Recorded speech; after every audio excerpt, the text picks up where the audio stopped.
दोस्तों, इस वीडियो में हम एनिमेशन के मदद से जानेंगे आखिर क्यों हुआ ईरान और इजराइल में युद्ध और इसके क्या कारण थे।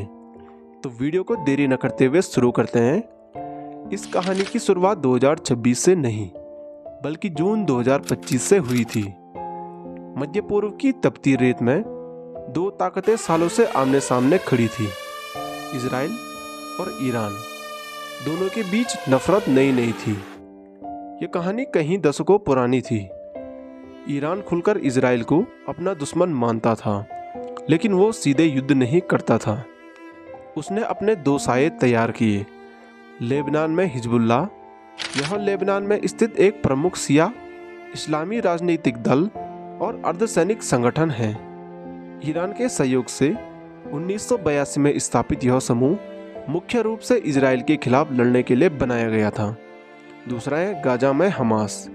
हमास फिलिस्तीन का एक इस्लामी चरमपंथी राजनीतिक और सैन्य संगठन है जो 1987 से सक्रिय है।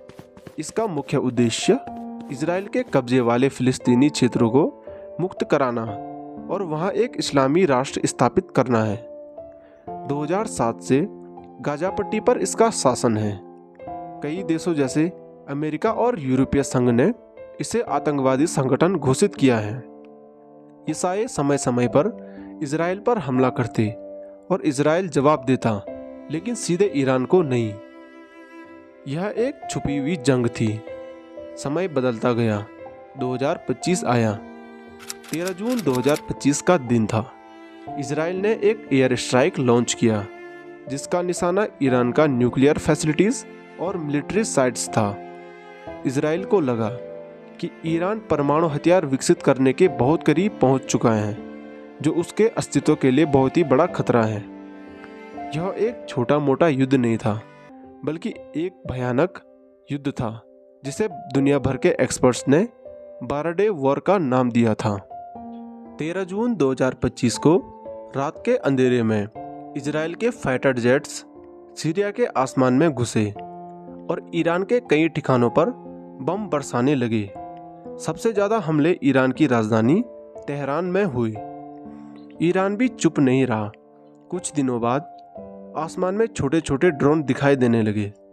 ईरान ने भी इजराइल के शहरों पर मिसाइलें दागी और तबाही का मंजर सामने आया। हिजबुल्लाह और हमास ने इजराइल पर हमले तेज कर दिए। इजराइल का आयरन डोम कई हमले रोकता रहा, लेकिन हर बार सब कुछ नहीं बचा पाता।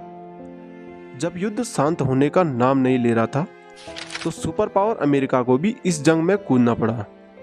अमेरिका के प्रेसिडेंट डोनाल्ड ट्रंप ने ईरान के अंडरग्राउंड न्यूक्लियर साइट्स पर बम गिराने का आदेश दे दिया।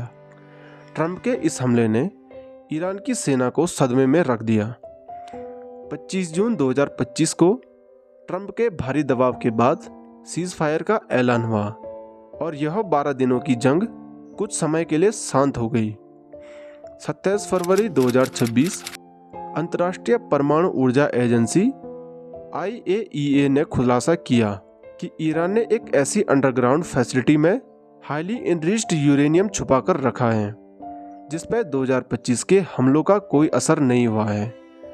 ट्रंप को पता लगते ही ट्रंप बयान देते हैं और साफ साफ कहते हैं अगर नियम कानून तोड़े गए तो वे मिलिट्री ऑप्शन इस्तेमाल करने में पीछे नहीं हटेंगे।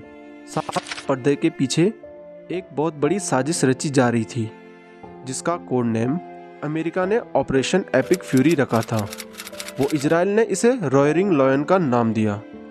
CIA central intelligence agency America की प्रमुख विदेशी खुफिया एजेंसी है जो मुख्य रूप से विदेशों से जानकारी एकत्रित करती है, उसका विश्लेषण करती है और अमेरिकी सरकार को राष्ट्रीय सुरक्षा के लिए सलाह देती है। CIA ने ईरान के जाने माने नेता खामेनेई की पूरी जानकारी निकाली और वो कब कहाँ जा रहे हैं उसे ट्रैक किया। वे ज़्यादातर अपने अंडरग्राउंड बंकर में छिपकर काम करते थे। उनका बंकर जमीन से बहुत नीचे था, जो कि आसानी से किसी भी सैटेलाइट की पकड़ में नहीं आ सकता था। दिन था 28 फरवरी 2026। हमले के लिए फाइटर जेट तैयार हो चुके थे और उनका टारगेट फिक्स हो चुका था।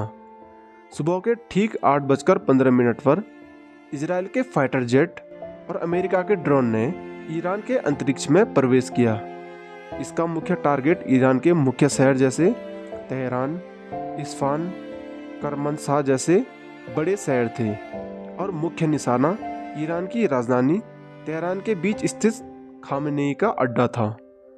अचानक इजरायली फाइटर जेट ने खामेनेई के कंपाउंड पर 30 बम गिराए, जिससे मौके पर ही ईरान के जाने माने नेता खामेनेई की जान चली गई। इसके साथ इनकी बहू, पोता, बेटी और दामाद भी इसका शिकार हुए। इस हमले के बाद ईरान में एक बैठक बिठाई गई और सेना को बदला लेने के लिए तैयार किया गया। खामेनेई की मौत का बदला लेने के लिए ईरान ने अपनी पूरी सैन्य ताकत झोंक दी और इस बार टारगेट सिर्फ इजराइल ही नहीं बल्कि मिडिल ईस्ट में स्थित सभी अमेरिकी सैन्य ठिकाने भी थे।